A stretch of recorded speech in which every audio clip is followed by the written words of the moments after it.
Егер біз балқытылған натрий хлоридінің электролизі барысындағы катодтағы жартылай теңдеуді жазсақ, натрий ионына атомға өзгеру үшін бір электрон қажет екенін көреміз.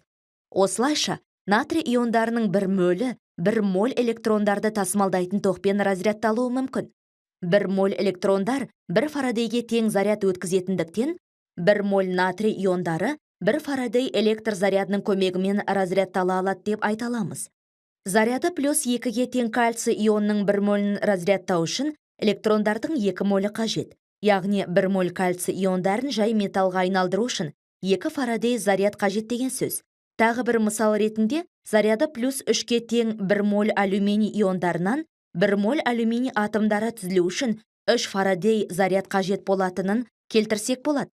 Осыған ұқсас әдісті пайдаланып, оң анодтағы аниондарды разрядтау үшін қанша фарадей қажет екен анықтай аламыз. Мысалы, 1 моль оттекті түзу үшін 2 фарадей электр заряды қажет. Болат бампер никельмен қайта қаптауды қажет етеді. Тоқ күші 4 амперге тең болған жағдайда 5,9 грамм никельді болат бетіне қаптау үшін гальваностегия процесін қанша уақыт бойы жалғастыру керек?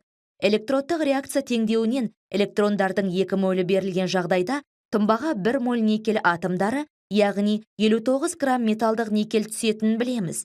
Сондықтан 5,9 грамм никельді тұнбаға түсіру үшін 0,2 моль электрондар берілуі қажет.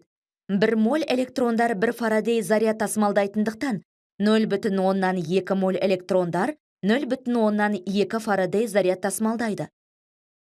1 фарадейдің 96,500 кулонға тең екенін ескеріп, 0,2 фарадейді кулонға айналдырайық. 19,300 кулон деген мәнді аламыз. Тоқтың өтетін уақыты зарядтың тоқ күшіне қатынасымен анықталатындықтан, сәйкес мәндерді теңдеуге қоямыз. Тоқ күші ампермен берілетінін, ал 1 ампер 1 секундтағы 1 кулонға тең екенін ескерген жөн. Уақытты сағатқа айналдыру үшін 4825 секундты 3600-ге бөлеміз. Бір никельдеу процесіне қажет уақытты таптық. Ол 1,3 сағатқа тең.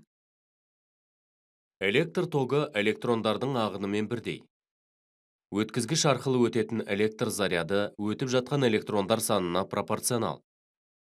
Біз электр зарядының мөлшерін сипаттау үшін 2 өлшем бірлікті пайдаланамыз: кулон және фарадей.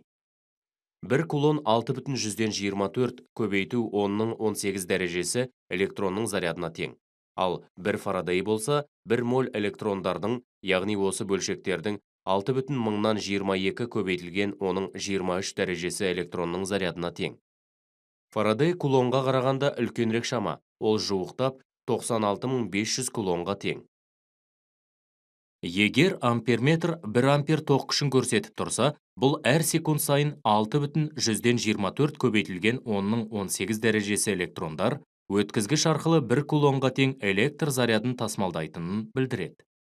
Сондықтан, белгілі бір уақытта өтетін жалпы заряд ток күші мен уақыттың көбейтіндісі болып табылады.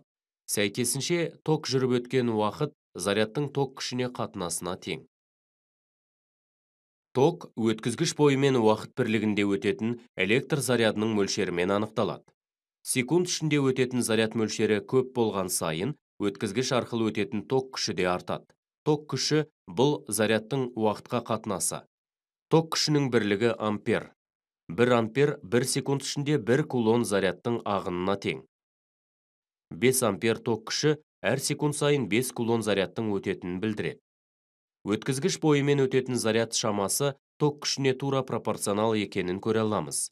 Біз жоғарыда көрсетілген теңдеуді өзгертіп, электр заряды ток күші мен уақыттың көбейтіндісіне тең болатынын көрсететін теңдеуді жаза аламыз. Осылайша 1 кулон ток күші 1 ампер болатын өткізгіш арқылы 1 секундта тасымалданатын заряд мөлшеріне тең. Егер мысалы 1 ампер ток күші 2 секунд бойы өтетін болса, тасымалданатын заряд мөлшері 2 кулонға тең болады.